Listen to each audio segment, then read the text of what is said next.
Hey YouTube, Dakota back here again for another brew talk. So my last video was my first official homebrew Wednesday. Everything was successful. I'm glad that a lot of you guys really enjoyed the video. I got a lot of comments regarding my dry hopping technique. I was asking you guys what you personally did and what you learned from everything that you guys went through since it was my first time. Thank you for all your inputs and everything else. That was exactly what I was looking for. I believe it was Tony that commented in the comments below my video and said to put a stainless steel ball or like a glass marble into the mesh bag, so that way it actually weighed itself down. It wasn't floating on top of the liquid in the carboy.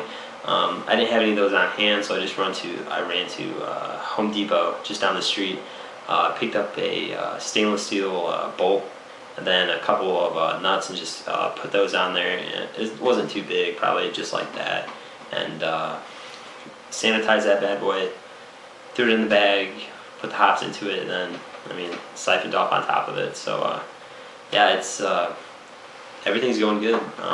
Got that dry hopping right now in the secondary. Did that probably a few hours ago. I'm gonna go ahead and post that video on Wednesday. It's going to be Homebrew Wednesday number 2. Show you guys my dry hopping procedure, everything that I did. Anyone that's new, you can see how to do that, and then all of you more experienced brewers, you can comment on anything that you've seen, or little techniques that might help me and what have I done. I still got the bag here that I use for Citra. I only ended up using an ounce of Citra. I have a couple ounces left here in the freezer. They're really hard to get here at my local homebrew shop. It like flies out the door. That and like Simcoe and just some of the newer hops really fly out the door. But do you guys smell Citra? Like, that's kind of why I still have it here. It smells really, really good. If you get a candle or something like this, or a little something to make the house smell like that, definitely enjoy that. Girlfriend probably wouldn't so much, but definitely like that. But another thing I wanted to throw in my Homebrew Wednesday video that I didn't really have time to was I picked this up at my bottle shop. I'm trying to do this. Well, anyway, this is Southern Tier's Oat Age Cuvée series. They have like a 1, 2, and a 3. I believe it's been a few years ago since they bottled these, and it was only one time thing. I actually just picked up the 1.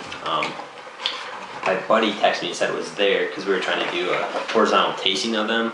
I don't know if you guys had them before. I haven't had any of them, but I now have the 1, 2, and 3. We're going to do a horizontal tasting of them. We're going to have like a bonfire, a couple people over, and taste them. I'm really looking forward to that. I was glad I found it because I know I really didn't know where I was going to get it. It had dust. It had dust on top of the box, so it's definitely been there for a while. I was looking up on Southern Tier website or your beer app kit or anything. I really can't tell how long it's been since it's been brewed, or when it was distributed. It doesn't have any dates in the box or the bottle. I'm guessing it was for a while, because when I picked up number 2, I've seen it in the store at least over a year. So yeah. Anyway, a little about them. They're just they're 1 and 2 are strong ales. So is 3, but they're aged in different types of wood, like it says here in the back. Number 1 is in French oak barrels, and number 2 is in American oak barrels, and then the third one's just a mixture of 1 and 2. Just throwing that out there. I was kind of excited about that. I don't know if you guys know anything about that or not.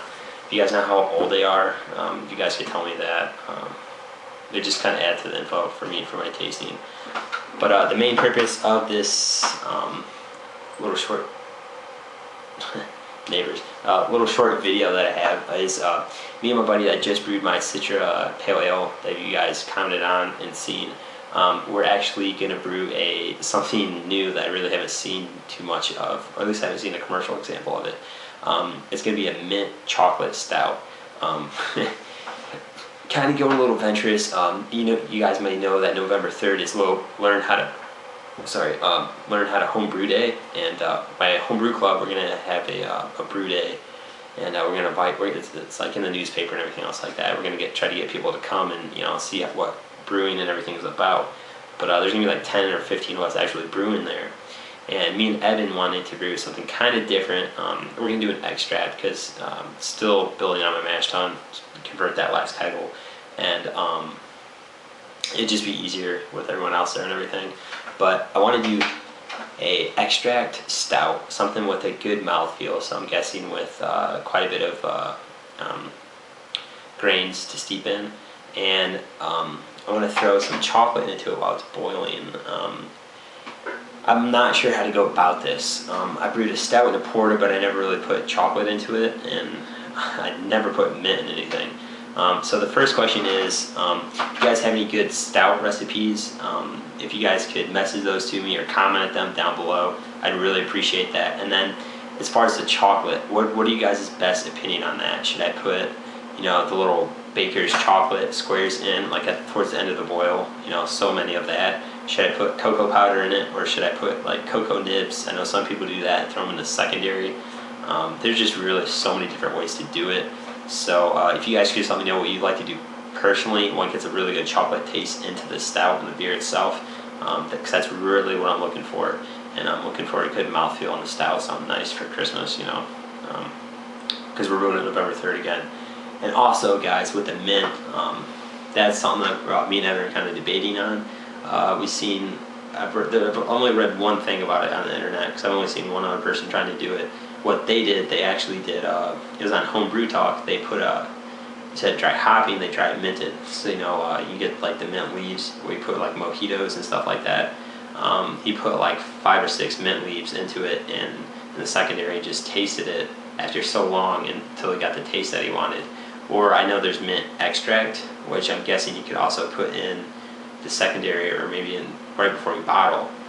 So if you guys could just give me a comment on that, what you guys think would be best for that. If you guys think I should take the mint like leaf route and like kind of more or less dry hop it with it, or if I should, you know, maybe put the mint extract in it. And if I do the dry hopping method with leaves, would I have to sanitize those? Because I know with hops there's some kind of preservative or something that we tend to not sanitize them when we throw them in there. With the mint leaves, would I have to, do you think I'd have to sanitize them with doing it? Because I really don't want to get them infected in the last little bit. But yeah, that's it, guys. Homebrew Wednesday will be coming up here in a couple days, so look forward to that. But if you guys could, please send me out some suggestions, or, you know, little tips for my mint chocolate stout. And I'll keep you guys posted, and I'll see you guys soon. Thanks for watching.